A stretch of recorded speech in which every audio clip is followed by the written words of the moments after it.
The member for Canberra. Thank you, Deputy Speaker. Deputy Speaker, Australia's honours system provides us with the opportunity to acknowledge the achievements of outstanding Australians and to thank them for their contribution to our community, our nation and our world. And I congratulate the many Canberrans who are honoured this year, particularly our proud servants of democracy and members of the Australian Defence Force.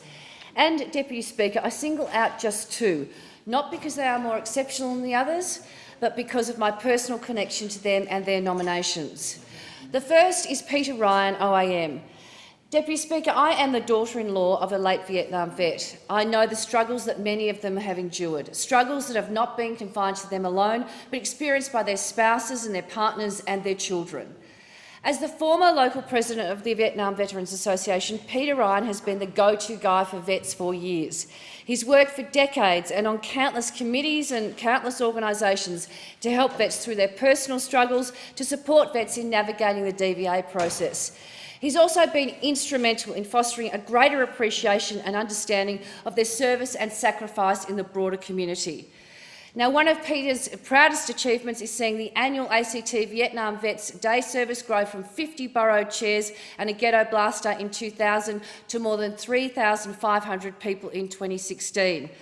I want to thank Kevin Gill and the many others who've worked tirelessly on Peter's nomination. Peter is battling cancer and time has been of the essence. And his main focus now, Deputy Speaker, is on making the investiture, and I'm very much looking forward to seeing him there. The second is Kim Brennan AM. Now, Kim was honoured for her mentoring and significant service to rowing, to the welfare of elite athletes, to sport as a gold medalist at the Rio Olympics and to the community. And in writing a reference for Kim, I was struck by the fact that she's an incredibly impressive woman. She's a dual world champion. She's chair of the Australian Olympic Committee Athletes Commission. She sits on the executive board. She's a qualified lawyer. She graduated from Melbourne University with first-class honours. She's a Joan Rosenov Memorial Prize winner. She's also a rower and won a silver medal. She's not just a rower, but also a silver medalist in hurdles. She's an extraordinary woman, and congratulations, Kim. We're proud to call Canberra home. Deputy Speaker, one of the great disappointments about reading the list this year was again seeing more men than women, despite a 20% increase in female nominations and honours in the last decade. This Australia Day, 651 men were nominated for the General Division of the Order of Australia Awards, compared with 320 women.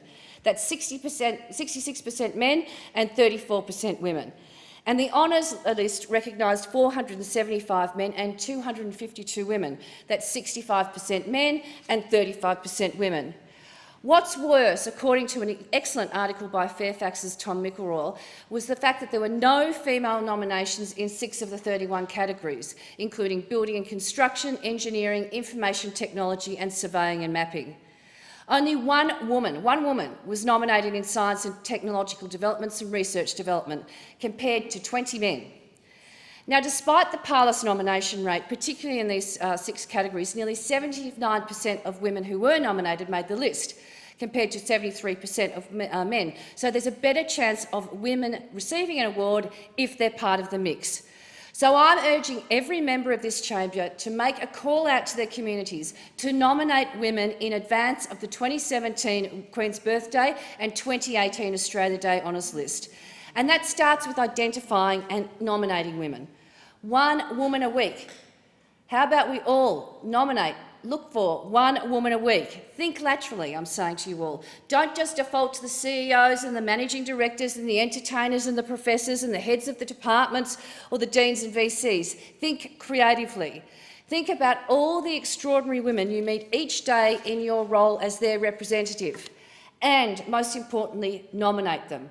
Nominate these extraordinary women, because, as I said, the more women in the mix, the more women we're going to get up.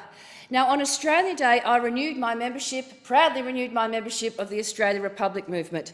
I also started compiling my list of extraordinary Canberra women, and I'm looking forward to getting under that way with those nominations. And I encourage Canberrans to find out how to nominate at gg.gov.au. One woman a week Canberra, one woman a week Australia. Let's get these figures from 1/3 to 1/2 to reflect the population and contribution of today's modern Australia. The diversity, the depth, the sophistication of today's modern Australia, and that means 50% women. Thank